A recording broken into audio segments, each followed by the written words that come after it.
Значи, апелирам на оние кои се надлежни во оваа фаза, на тој случај, тоа се првични истражни действија, да ги остават колективните одмори на страна и да ја почнат својата работа.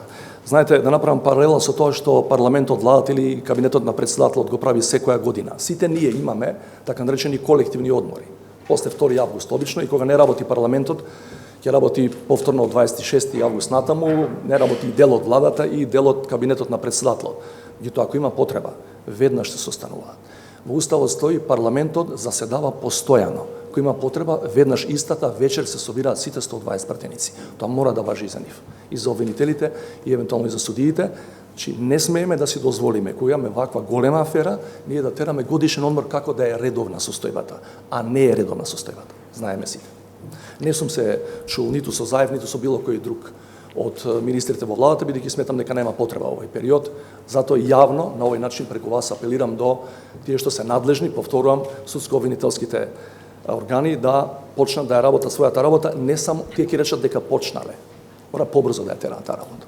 Не можеме да чекаме ние со месеци и месеци, бидејќи станува збор за многу крупен влог од она што е моја надлежност како председател на државата. Можам да ви кажам дека и од аспект на евроатлантските интеграции ние мораме брзо да ја расчистуваме таа афера. Можеби во однос на НАТО не, бидејќи таму сме во завршните фази од процедурата, но во однос на Европската унија не смееме да оставиме ни најмал сомнеж, ни тука една единствена земја членка на ЕУ дека ние не сме подготвени да расчистиме и вакви случаи.